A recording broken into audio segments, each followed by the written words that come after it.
Good morning. Thank you for joining our workshop this Saturday. I hope you had a wonderful Easter. We're in that post-Easter season, in the rebirth, where everything is wonderful. Christ has risen, and we now have the blessings of having a Redeemer. So thank you for joining us.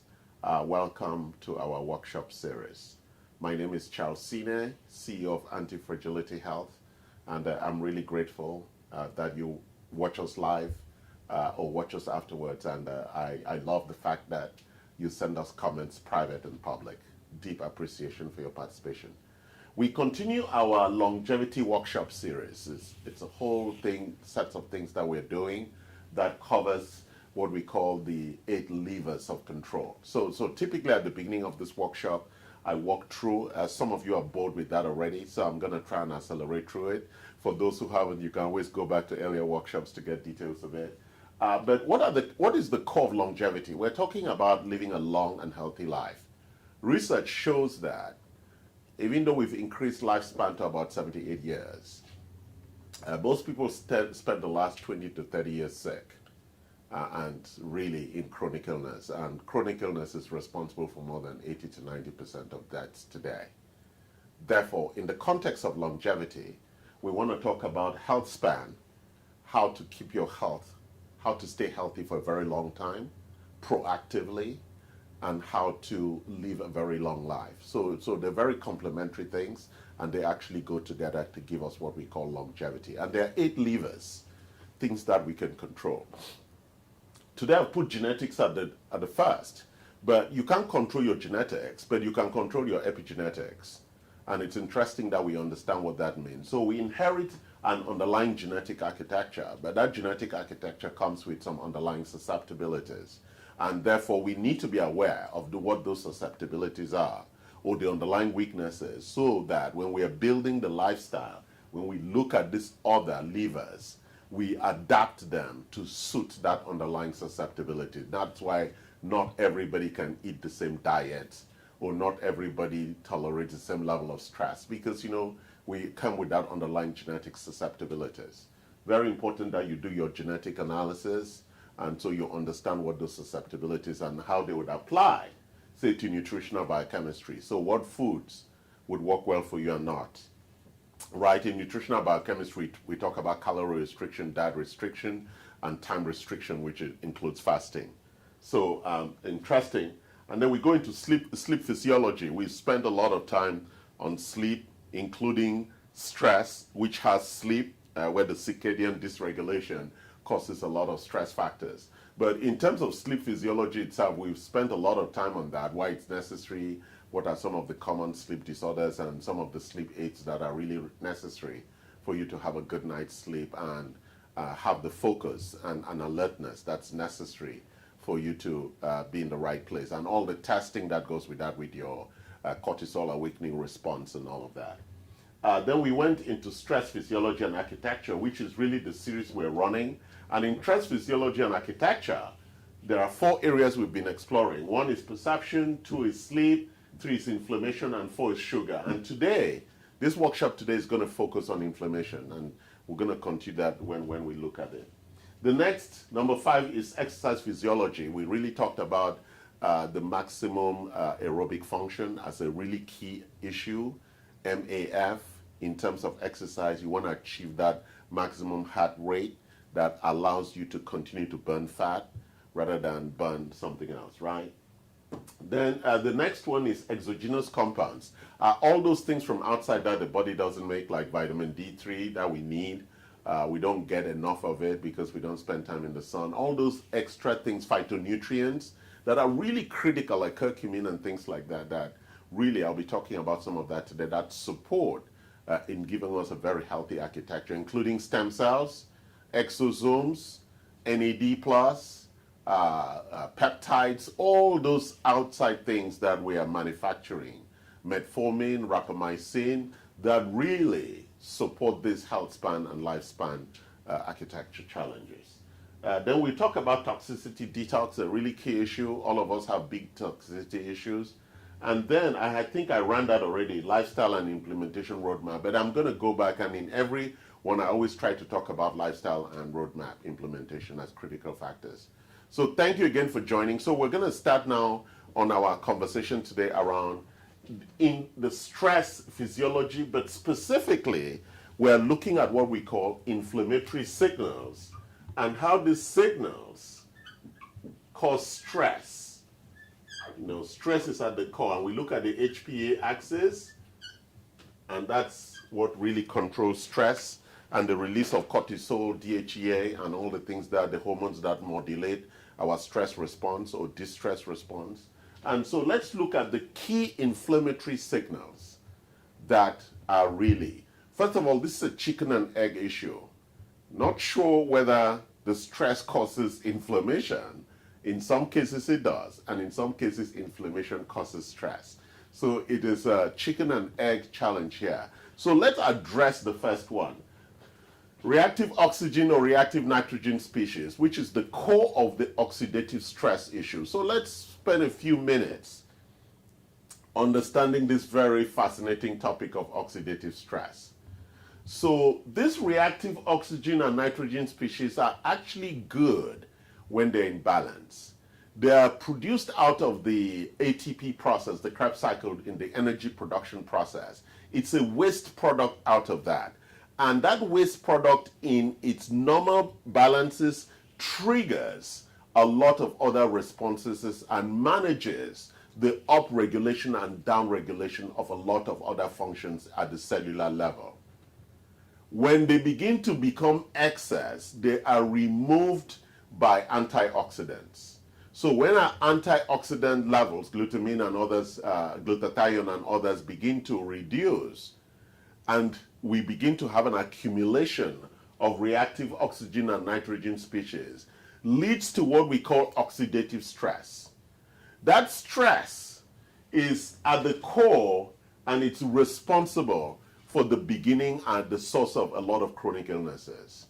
It is a stress of this reactive species circulating in the cells at amounts that the cell typically would not tolerate, and create significant dysfunction around things like methylation and chromatin remodeling. These are really the deep issues of why we have tissue issues and a lot of metabolic damage. So we're going deep into the biochemistry and physiology of that with regard to oxidative stress. Oxidative stress is the criminal for a lot of chronic illness. And that is why antioxidants are a critical daily requirement for supplementation, whether IV, liquid, or tablets. But we also know that, including a very powerful one we use here called poly-MVA, these are powerful antioxidants that allow the cells to get back to normalcy or to homeostasis with regard to the levels of reactive oxygen species. So it's really important. I didn't bring any of the glutathiones here today, the antioxidants here today, but a lot of these supplements that I have here today, which we'll be talking about, actually support that whole issue of providing antioxidant support. There are lots of antioxidants in our portfolio of nutrients: vitamin C, vitamin D, glutathione, poly-MVA. Most of our nutrients help with that antioxidant effect. The key ones are things like the glutathione and others. The second big powerful signal for inflammatory is what we call GI pathogens. GI pathogens, first of all, let's go back. The gut axis is the conductor of the immune system. So 80% of our immune system is centered around the gut. So when there is dysfunction in the gut architecture, typically it's caused by GI pathogens. We have good and bad bacteria, and the balancing of that is really critical in ensuring that the digestion and absorption of nutrients happens perfectly. Challengingly, that's not the case, because we can always see how often we're constipated or how often we have diarrhea, which is the spectrum of indications or signals that come out from our GI architecture, with bloating, gas, and all the other corresponding issues. So when we have a GI pathogen imbalance, right, where the bad bacteria overwhelms the good one, then we have real big challenges. And some of the ways in which we address that, we've talked about in other series, is we use a lot of supplementation. The GI Replenish is a big one for that, and the Inflammacore. These are two big products that help with that GI architecture and the alignment or resolution of that. Then we have typical infections and toxicity issues that stress the cells, because like heavy metals, infections, whether it's colds, skin infections, they all trigger an inflammatory response, and that response causes stress to the overall system. And at the core of that stress response is really the cortisol release and management over the daily cycle, right? Cortisol, DHE, adrenaline are the things that are pushed out there, and when we overwork those systems, right, then we begin to suffer from chronic stress. And really that is really at the core of a lot of illnesses. So let's look at our interventions. And so from a pathogen perspective, we talk about probiotics, right? This is a very powerful, the most powerful one that we carry. It's a 225 billion, and it has a diversity of all the good bacteria, lactobacillus, the bifidobacterium, bifidum, all the good bacteria that typically are lost in the digestive process, and therefore a daily supplementation of this is really critical in trying to address, including fiber and water and hydration. So when we look at the macronutrients, fiber and water, and we look at the probiotics mix, it actually begins to enable and help that pathogen diversity so that our GI architecture is in hemostasis, and therefore our immune system also, and therefore our oxidative stress is reduced, and therefore overall stress is reduced. So really, really important that we understand that. The second one is inflammatory signal modulation. We want to calm the fires that are burning. And we know we have an amazing product. Everybody who works with me knows about SPM. It's a fractionated fish oil. It's a really, really important with significant number of research reports, peer-reviewed research reports on the impact from a modulatory perspective of SPM. SPM is specialized pro-resolving mediators. That's the meaning of SPM, specialized pro-resolving mediators. And their challenge, what they do is that they modulate the inflammatory signal. They don't remove the inflammatory signal, which is what the pathogen diversity will be. It removes the inflammatory, it repairs and re-regulates, up or down regulates those inflammatory signals, but SPM is modulating the signal, and modulating is a frequency issue. It tones it down. It brings down the impact or the height of that. And finally, we go to phytonutrient support for immune system management, modulation, repair, regeneration. And we look at two very big products that we really talk about a lot. Ultra GI Replenish, one of our most popular products. It really helps in all of that because it replenishes. It has a lot of amino acids to repair the GI tract. Why is the GI tract? It's really important because that is the barrier between the inside body and the outside body. So food, air, and water goes in here, is digested, and then it's expelled through urine and poo, number 2 and number 1. The lining of both the nasal and the mouth up to the anus and the urethra is a thin line of cells, the intima, that is really very delicate. One, it is protecting, but two, it is allowing for absorption and excretion across that barrier. It's a very technical issue. And therefore, when that thin one-cell barrier is violated, then things can go into the bloodstream that were not meant to be, and that is really what we call the source of a lot of the inflammatory signals. It causes inflammation because of the infections and all the other things that's going to happen in the bloodstream. And sometimes it goes to the brain, and then we have neuroinflammation, which is at the core of Alzheimer's, Parkinson's, and other brain issues. So we come to a close by talking about the roadmap. So one of the critical things is that a lot of people come and they say, well, why should I buy these supplements, right? Some people go straight and buy the interventions. But some people want to really understand, which is what we tend to recommend. Let's look at your underlying diagnostics and let's see what is the big cause of your inflammation. Is it reactive oxygen species with the expression of CRP in your bloodstream and things like that? That would tell us there are inflammatory signals or there is heightened inflammatory response going on in the body. Therefore, we know something is going on and we can actually find the specific areas where that is and try and modulate and also remove them. Or is it a GI issue that we'll find from your stool? Or is it infections or is it toxicity? So we tend to want to run the full set of tests while you're also doing the interventions, right? And then from that, we're going to develop an insight. And the challenge is that there are always two big questions people want to know. How soon am I going to get rid of the pain? Because sometimes inflammation and stress is expressed as pain.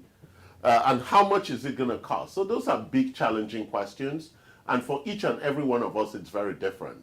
For some people who have chronic pain, chronic stress, it takes a while for us to unpeel the onion, the complexity for us to get to the root causes of what's really causing these destabilizing issues. As you know, the human architecture is really complex.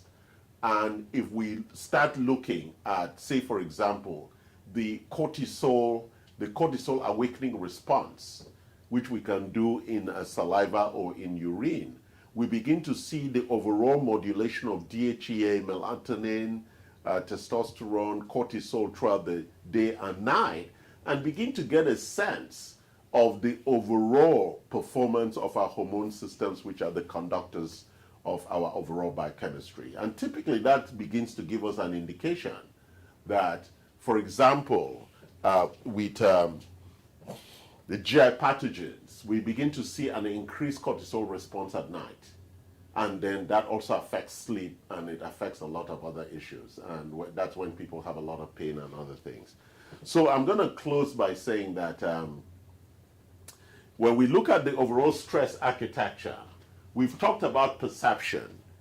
And we talk about a lot of different things that interventions we can use to address that in one's life: meditation, phytonutrients, all the other things that would help really reduce the amount of stress that we have, because most of us are stressed and wired, right? We are like up there with cortisol, or we're stressed and tired because our adrenals are exhausted.